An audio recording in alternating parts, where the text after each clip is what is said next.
Lisa Morgan opened her eyes to pain and silence. The escape pod had torn through metal and rock before finally stopping. Now it lay twisted like a crushed can around her. Blood dripped from a cut above her eye, warm against her cold skin. She pushed against the hatch. It did not move. She pushed harder, ignoring the sharp pain in her ribs. Nothing. Lisa took a slow breath and kicked. The metal screamed. She kicked again. On the third try, the hatch burst open and she fell onto gray dust. The sky above was pale green, strange and beautiful. A massive planet filled half the sky with orange and purple clouds swirling across its surface. Lisa stared at it for a moment, then forced herself to sit up. Her body hurt everywhere, but nothing felt broken except maybe a rib or two.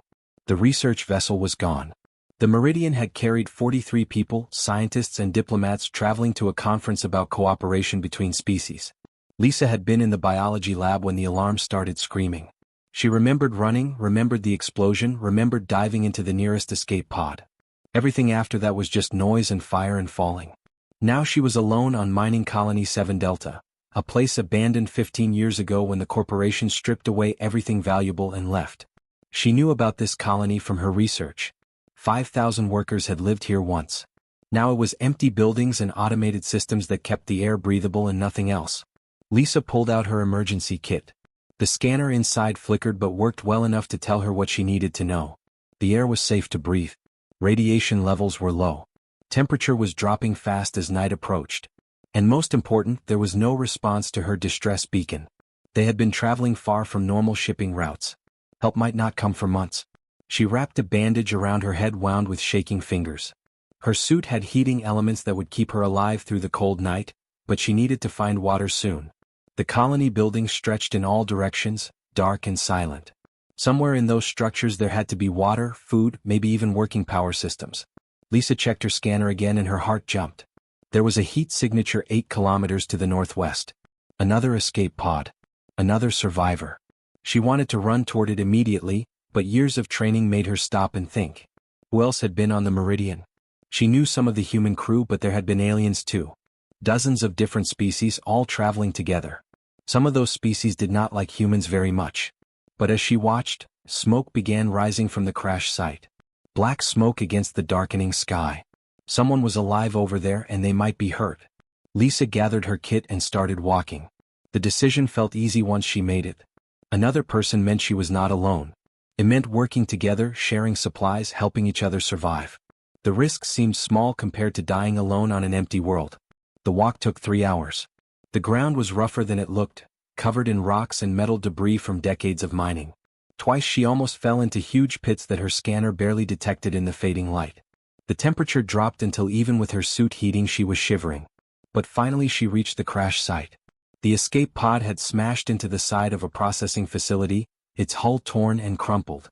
Emergency lights still blinked inside, which meant the power cell still worked. That was good. What worried her was the silence. Lisa approached slowly, her hand on the emergency flare in her pocket. It was not much of a weapon, but it made her feel a little safer. "Hello?" she called out. Her voice sounded small and lost. "Is anyone there? I am from the Meridian. I can help you." Nothing answered.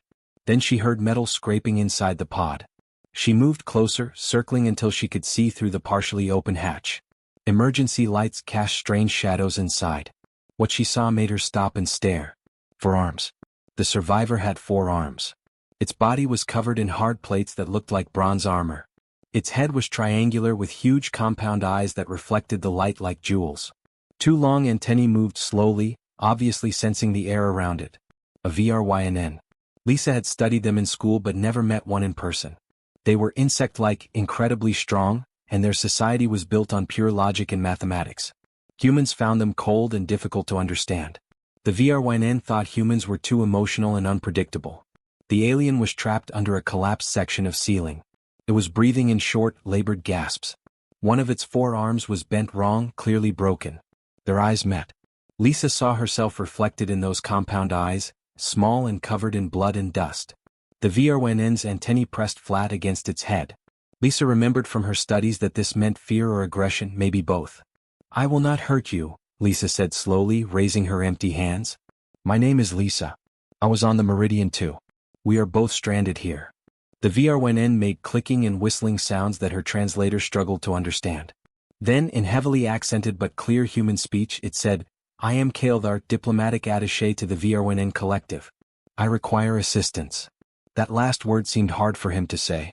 The Vrynn did not like asking humans for help. Lisa studied the debris pinning Kael'thar down. It was heavy, but she thought she could move it with the right leverage. She just had to be careful not to bring more of the ceiling down on both of them. "I am going to get you out," she said, looking around for something to use as a lever. "But you need to trust me. Can you do that?" Kael'thar's antennae twitched in a pattern she did not understand yet. After a long pause he spoke. "I have little choice. Proceed, human." Lisa found a broken support beam and wedged it under the debris. The next few minutes were hard and painful. Her ribs screamed with every push and pull. Sweat ran into her eyes.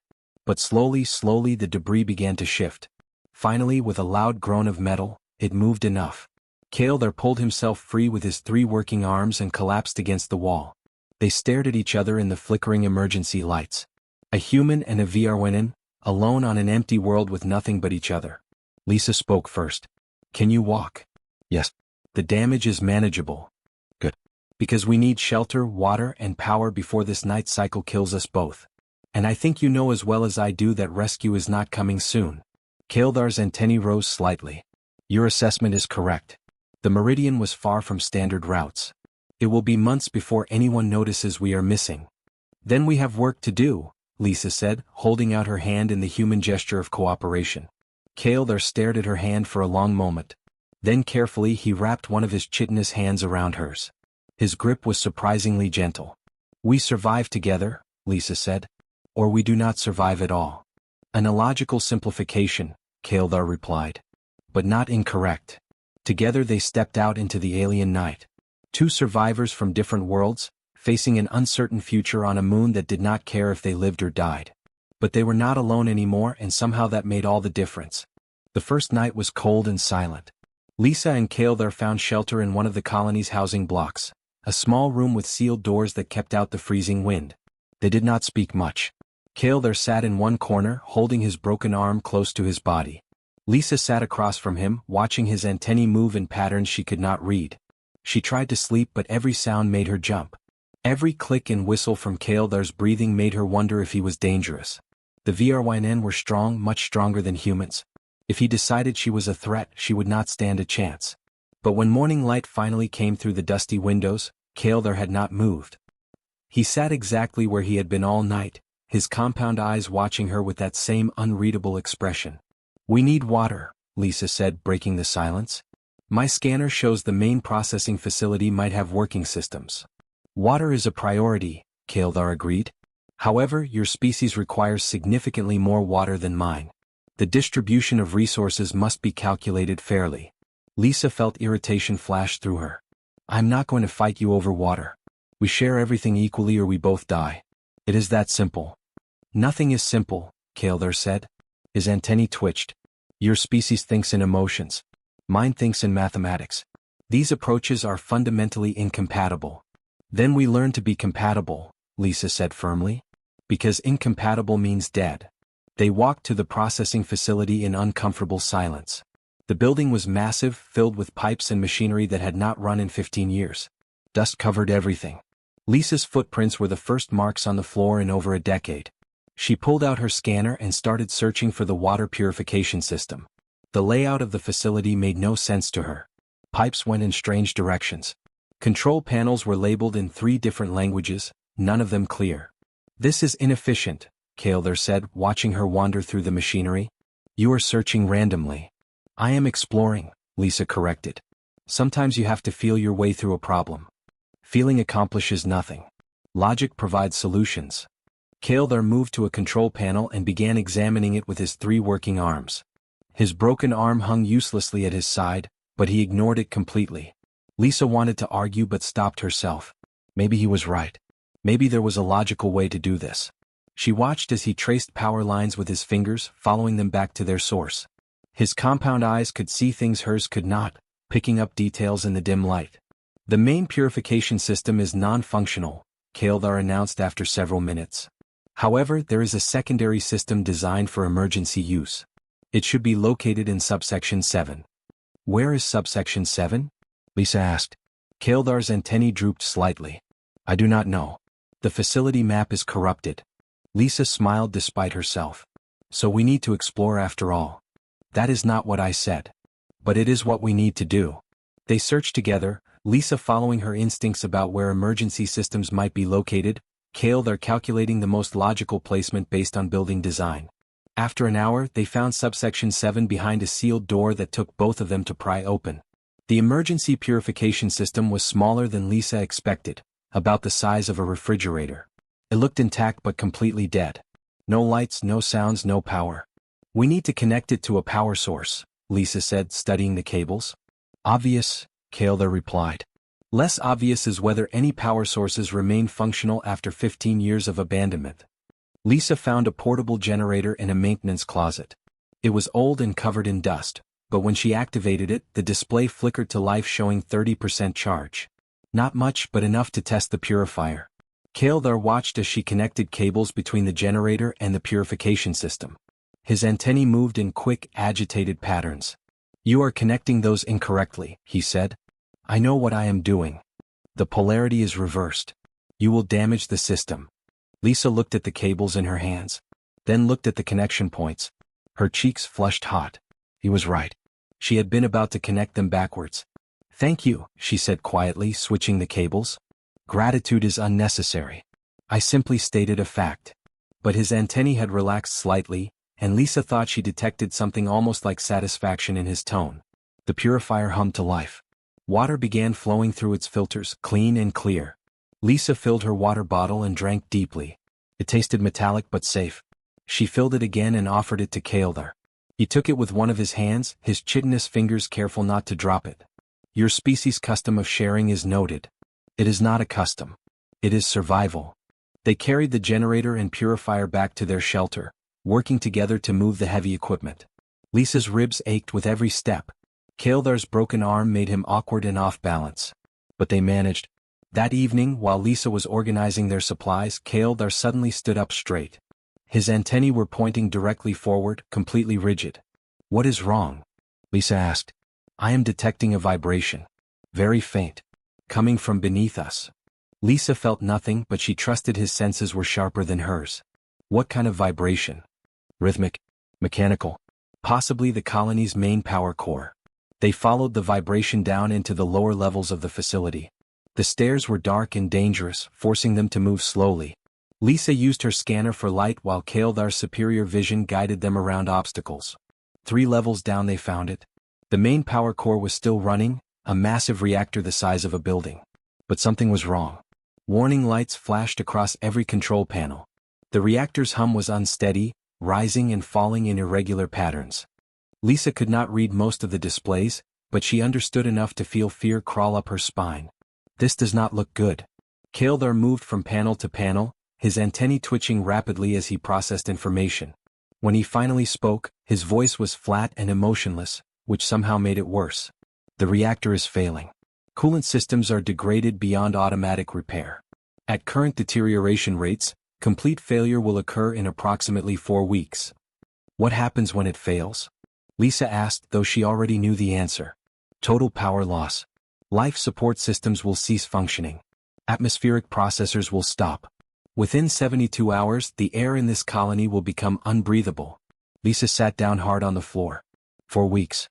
They had 4 weeks to either fix an incredibly complex reactor or find another way to survive. And rescue was months away. Can we repair it? She asked. Unknown. I have theoretical knowledge of reactor systems, but practical experience is limited. Your species is known for mechanical improvisation, but this system is far beyond simple repairs. So we might die here. The probability is high, Kael'thar agreed. Then he added, however, probability is not certainty. There is a mathematical chance of success. Lisa looked up at him. His compound eyes reflected the warning lights, making him look almost demonic. But his antennae were no longer rigid with alarm. They moved in slow, thoughtful patterns. You are scared, she said. It was not a question. Fear is an emotional response. I do not experience fear. Yes, you do. You just express it differently than I do. Kael'thar was silent for a long moment. Then his antennae drooped slightly. Perhaps you are correct. The Vrynn word is different, but the concept may be similar. Lisa stood up, her ribs protesting. Then we are both scared. And we both want to live. So we figure this out together. Your logic and my improvisation. Deal? She held out her hand again.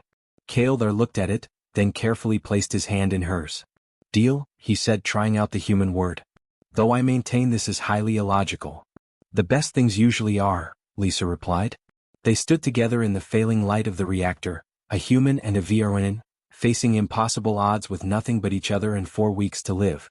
Days blended into each other on the abandoned colony. Lisa and Kael'thar fell into a rhythm of survival. Mornings were for scavenging supplies from the empty buildings.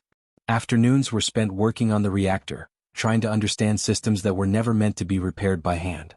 Evenings were for rest and rationing their food and water. Lisa learned to read Kael'thar's moods through his antennae. When they pointed forward, he was focused and thinking. When they drooped, he was tired or uncertain.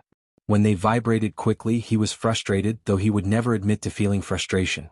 Kael'thar learned that when Lisa hummed while working, she was content. When she went quiet, something was worrying her. When she made jokes about their situation, she was actually scared and trying to hide it. They worked well together. Lisa's ability to improvise solutions complemented Kael'thar's systematic approach to problems. She would suggest impossible ideas and he would calculate which parts were actually possible. Together they managed to extend the reactor's life by another week, maybe 2. On the 15th day, they were eating their evening rations when Kael'thar asked an unexpected question. Why do humans find death so frightening? Lisa paused with her nutrient bar halfway to her mouth. That is a strange question. The Vrynn accept death as a mathematical certainty. We plan for it logically. But I have observed that you avoid speaking of it directly. We do not avoid it. We just do not like it. Lisa took a bite of her food, thinking. Death means losing everything. All the experiences we could have had. All the people we could have met. It feels wasteful. But all things end. Fighting this reality is illogical. Maybe. But humans are not very logical. Lisa smiled. We do a lot of illogical things. We create art that serves no survival purpose. We keep pets that consume resources. We fall in love with people who are completely wrong for us. Kael'thar's antennae twitched in what Lisa had learned meant confusion. These things sound inefficient. They are. But they make us happy.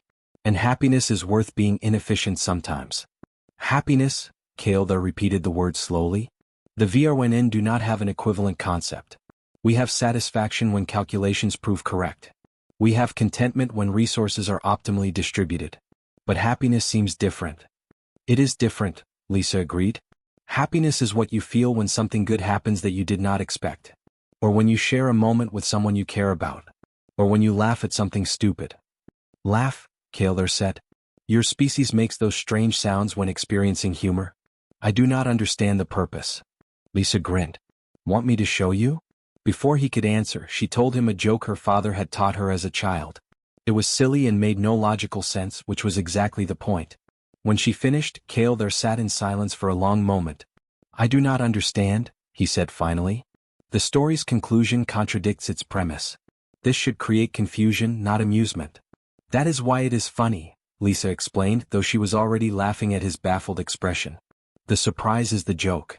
This makes no sense. Exactly. Lisa laughed harder, and despite himself, Kael'thar's antennae began to vibrate in a pattern she had never seen before. It was almost like he was trying to laugh too, in his own way. On the 18th day the storm hit. Lisa's scanner gave them only 30 minutes warning. A massive dust storm was sweeping across the colony, carrying winds strong enough to tear apart unsecured structures. They barely had time to seal the shelter before the storm arrived. The noise was incredible. Wind screamed around the building, shaking the walls. Dust found every tiny crack, filling the air with a fine gray powder that made breathing difficult. Lisa and Kael'thar huddled in the smallest room they could find, a storage closet barely large enough for both of them. They sat pressed against each other in the darkness, shoulders touching. Lisa could feel Kael'thar's chitinous plates against her arm, warm and solid. She had expected him to feel cold, alien, but his body temperature was almost the same as hers. How long will this last? Lisa asked, shouting over the wind. Unknown. Colonial records indicate storms can persist for several days. Days? Lisa felt panic rising in her chest. We do not have enough air in here for days. We will need to regulate our breathing. Speak only when necessary. Movement should be minimal. The next hours were the longest of Lisa's life. The darkness was complete. The wind never stopped screaming. She tried to stay calm, tried to breathe slowly, but fear kept creeping in. What if the building collapsed? What if the dust got into their water supply? What if the storm never ended? She must have made some sound because Kael'thar spoke quietly beside her. "You are afraid." "Yes," Lisa admitted. "No point in lying.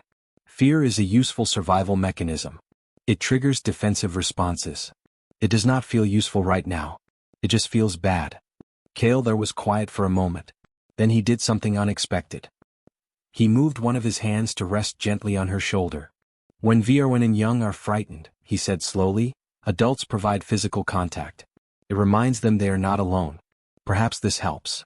Lisa felt tears prick her eyes, though she was not sure why. "Thank you, Kael'thar." "You are welcome, Lisa." They sat like that for hours, connected in the darkness while the storm raged outside. The building began shaking on the third day of the storm. At first Lisa thought it was just the wind growing stronger. Then she realized the shaking was coming from below, not above. "Earthquake," she said. "Moonquake," Kael'thar corrected. "This moon has significant tectonic activity. I should have calculated." His words were cut off as the floor lurched violently. Lisa heard metal tearing, walls cracking. Kael'thar's hand gripped her shoulder tighter as the world turned sideways. When the shaking finally stopped, their shelter was no longer a shelter. One wall had collapsed completely. The ceiling sagged dangerously. Through the dust and debris, Lisa could see the pale green sky. The storm had passed, but their home was destroyed.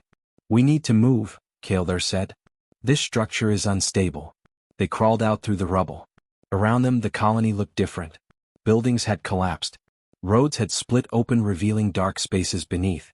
And their carefully stored supplies were buried under tons of broken metal and concrete. "What do we do now?" Lisa asked, staring at the destruction. Kael'thar's antennae swept back and forth, scanning their surroundings. Then they stopped, pointing toward one of the larger fissures in the ground. "The colony's underground sections," he said. "They were built to withstand seismic events. If we go deeper, we may find intact areas with resources." Lisa looked at the dark crack in the earth. Everything in her wanted to stay above ground, in the light, where she could see the sky. Going down into those tunnels felt like being buried alive. But they had no choice. "Lead the way," she said. They descended into darkness together, leaving behind the destroyed surface and everything they had built. The tunnels were old and filled with shadows. Water dripped somewhere in the distance. Strange echoes made every sound seem threatening. But as they went deeper, Lisa began to notice something. Lights. Faint emergency lights still glowing after all these years. And the air was warmer down here, heated by systems that still functioned far below. "Kael'thar," she said, pointing at the lights. "Someone designed these tunnels to last." Indeed. The deeper sections were meant to be permanent habitation. The surface colony was always considered temporary. They turned a corner and both stopped in surprise. Before them was a massive door, still sealed tight. Above it, words were written in faded paint. "Level 7, Long-Term Residence." Lisa looked at Kael'thar. His antennae were vibrating with what she now recognized as excitement. "There could be anything behind that door," she said. "Yes," he agreed. "Supplies. Power. Perhaps even functioning life support systems. Or nothing at all. Only one way to determine the truth." Together they approached the door, two survivors who had learned to trust each other, ready to face whatever waited in the darkness below.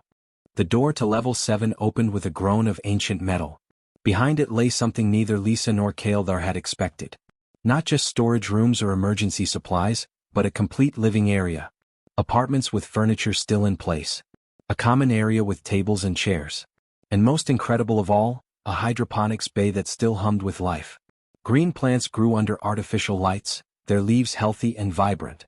The automated systems had been watering and caring for them for 15 years with no human intervention. Tomatoes hung heavy on vines. Lettuce grew in neat rows. Herbs filled the air with scents Lisa had almost forgotten existed. "This is impossible," Lisa whispered, walking between the growing beds. "How is this still running?" Kael'thar examined the control systems. The hydroponics bay has its own independent power source. A small fusion reactor designed to run for 50 years minimum. The designers planned for long-term habitation. "We could live here," Lisa said, the realization hitting her hard. "Not just survive. Actually live." The mathematics support this conclusion. With the hydroponics providing food and the independent power source, we could remain here indefinitely. Lisa picked a tomato and bit into it. The taste exploded in her mouth, fresh and real after weeks of nutrient bars. She laughed, actually laughed for the first time since the crash. Kael'thar's antennae tilted toward her. You are expressing happiness. Yes, Lisa said, wiping juice from her chin. We are going to be okay, Kael'thar. We are actually going to survive this. They moved into the underground quarters that day. Lisa chose an apartment with a window that looked out into the hydroponics bay. She liked being able to see the green plants, a reminder that life could thrive even in the darkest places. Kael'thar took the apartment next to hers. The Vrynn did not need as much space as humans, but he seemed to appreciate having a defined area that was his own. Over the following days they established new routines. Mornings were spent in the hydroponics bay, tending the plants and harvesting food. Afternoons were for exploring the rest of Level 7, discovering what other treasures the underground held. Evenings were spent together in the common area, talking about everything and nothing.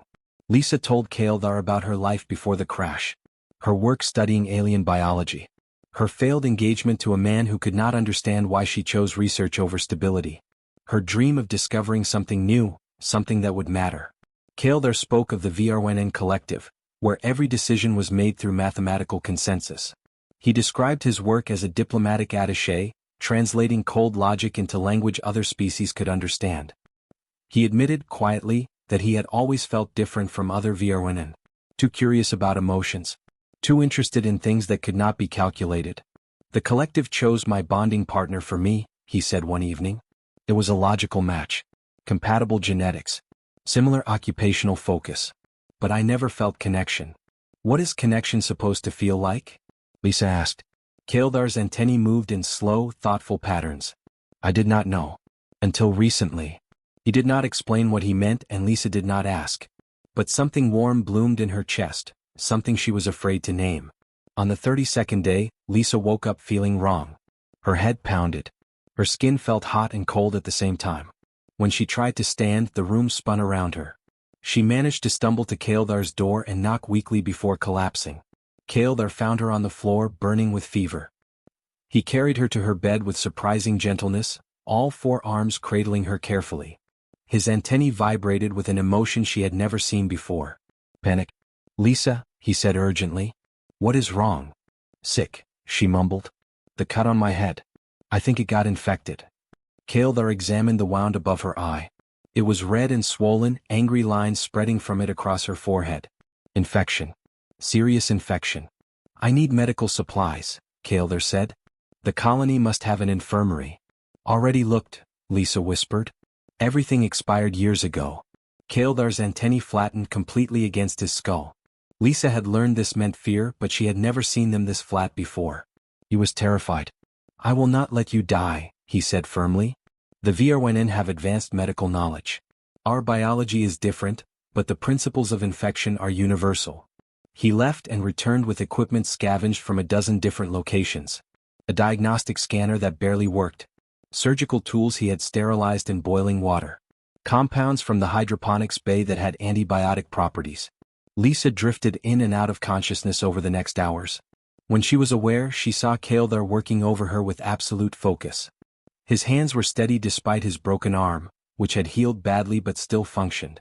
He mixed compounds with mathematical precision. He monitored her vital signs constantly. When she was delirious with fever, she heard him talking to her in a voice she had never heard before. Soft, gentle, afraid. You cannot leave, he was saying. I have calculated every variable and in none of them do you leave. Please, Lisa. Stay. She wanted to tell him she was trying, but the words would not come. 3 days later the fever broke. Lisa opened her eyes to find Kael'thar sitting beside her bed. He looked exhausted. His antennae drooped with fatigue. But when he saw her eyes open, they lifted immediately. You are conscious, he said. Relief flooded his voice. You saved me, Lisa said weakly. I could not do otherwise. Why? She needed to hear him say it. Kael'thar was silent for a long moment. His antennae moved through a dozen different patterns, as if he was having an argument with himself. Finally he spoke. Because the thought of existing without you is illogical. Because when I see you laugh, I experience something the Vrynn have no word for. Because you have taught me that not everything valuable can be calculated. He paused. Because I feel for you what my species claims is impossible. What humans call love. Lisa felt tears sliding down her face. She reached out and took his hand in both of hers. I love you too, she whispered. I have for weeks. I was just too scared to say it. Kael'thar leaned closer, his compound eyes reflecting her face in 1,000 tiny fragments. This is highly illogical. The best things are, Lisa said, echoing her words from weeks ago. She was still weak but strong enough to sit up. Strong enough to embrace him carefully, feeling his chitinous plates against her skin, so different from human touch but perfect in their own way. They stayed like that for a long time, a human and a Vrynn, holding each other in the depths of an abandoned colony, having found something neither species thought possible. The alarm started 3 days after Lisa recovered. A proximity alert, ancient but still functional. Something was approaching the colony. They climbed to the surface together and saw it. A ship in orbit. Not a rescue vessel. A salvage ship, the kind that scavenged abandoned colonies for valuable materials. Lisa's emergency beacon must have finally reached someone. The communication came through on the colony's old systems. A gruff voice, human, speaking in clipped sentences. This is Captain Morris of the salvage vessel Reclaimer. We detected a distress beacon. If there are survivors, respond. Lisa grabbed the communicator. Yes. 2 survivors. We need rescue. There was a pause. Then Morris spoke again, his tone changing. 2 survivors? What species? 1 human, 1 Vrynn, Lisa said. We have been here for 35 days. Another pause, longer this time. Listen carefully. My ship can only safely extract 1 passenger. Insurance regulations. Liability issues. You understand. Lisa felt her blood turn cold. What? You need to decide who gets rescued. We will return in 12 hours for your answer. The communication cut off. Lisa and Kael'thar stared at each other in the silence that followed. After everything they had survived, everything they had built together, they were being asked to choose who lived and who stayed behind. I will stay, Kael'thar said immediately. Your species needs you. Your research is valuable. No, Lisa said firmly. You are a diplomatic attaché. Your work matters. Lisa. I am not leaving you here alone, Kael'thar. I would rather stay with you than leave without you. His antennae trembled. That is the most illogical thing you have ever said. Then we agree on something, Lisa replied. Because I am not going anywhere without you. We find a way for both of us to leave or neither of us does. Kael'thar looked at her for a long moment. Then his antennae rose and what she had learned was determination. Then we calculate a solution, he said. Together. Lisa and Kael'thar had 12 hours to save both their lives. They sat in the common area of level 7, surrounded by the plants they had tended together, and began to plan. The captain said insurance regulations prevent taking 2 passengers, Lisa said, thinking aloud. But what if we are not passengers? What if we are essential personnel? Kael'thar's antennae perked up. Elaborate. Salvage ships strip valuable materials from abandoned colonies. What if we have information that makes this colony more valuable? Information they need us alive to access. The hydroponics bay, Kael'thar said immediately. The independent fusion reactor. These are functional systems worth significant credits. But the captain could simply force us to provide access codes. Lisa shook her head. Not if we convince him the systems are too complex. That removing them incorrectly would destroy their value. That he needs both of us, our combined expertise, to extract them safely. Deception, Kael'thar observed. Survival, Lisa corrected. We are not lying. The systems are complex. We do understand them better than anyone. We are just letting him draw his own conclusions about how much he needs us. Kael'thar's antennae vibrated in what Lisa now recognized as approval. Your capacity for strategic thinking continues to surprise me. They spent the next hours preparing. Lisa documented everything they knew about Level 7 systems. Kael'thar created complex technical diagrams that looked impressively difficult. Together they built a case that both of them were essential to a successful salvage operation. When Captain Morris contacted them again, Lisa was ready. Captain, we have a proposal. This colony has functional systems worth 10 times what you would get from standard salvage. Independent fusion reactor, automated hydroponics, advanced life support. But extraction is extremely dangerous without proper knowledge. I have engineers, Morris said dismissively. Do your engineers understand Vrynn power distribution systems integrated with human agricultural technology? Lisa asked. Because that is what you are dealing with here. One wrong move and the fusion reactor goes critical. The whole level becomes radioactive waste. There was silence on the other end. Lisa held her breath. What are you proposing? Morris asked finally. Take us both. We guide your engineers through safe extraction. You get valuable intact systems instead of scrap metal. Everyone profits. And if I refuse? Kael'thar spoke for the first time, his voice calm and mathematical. Then you get nothing. We will sabotage every system before you arrive. A simple action with guaranteed results. Another long pause. Lisa could almost hear Morris calculating, weighing risks and rewards. Fine, he said finally. Both of you. But you work for your passage. Any trouble and you are both out the airlock. Understood. Understood, Lisa said, trying to keep the relief out of her voice. 6 hours later, they stood on the landing pad as the reclaimer descended. It was an ugly ship, built for function not beauty, scarred with years of hard use. But to Lisa it was the most beautiful thing she had ever seen. Captain Morris was a hard-faced man with suspicious eyes. He looked at Lisa and Kael'thar like problems he had not wanted to take on. The Vrynn stays in Cargo Bay 3, he said flatly. Separate quarters. Regulation. No, Lisa said immediately. We stay together. Morris's eyes narrowed. You do not make demands on my ship, girl?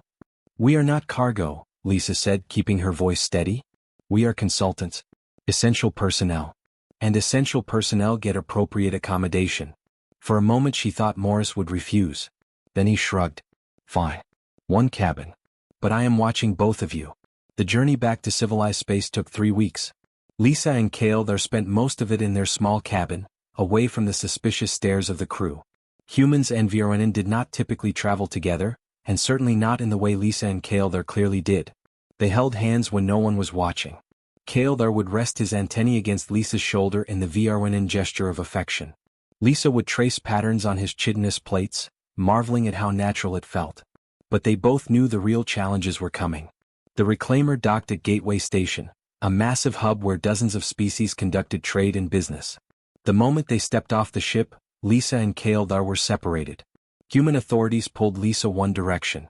The Vrynn collective's representatives pulled Kael'thar another. Lisa sat in a sterile interview room for hours answering questions about the crash, the colony, and most persistently about Kael'thar. You developed an inappropriate attachment to an alien, the interviewer said, a thin woman with cold eyes. This raises questions about your judgment.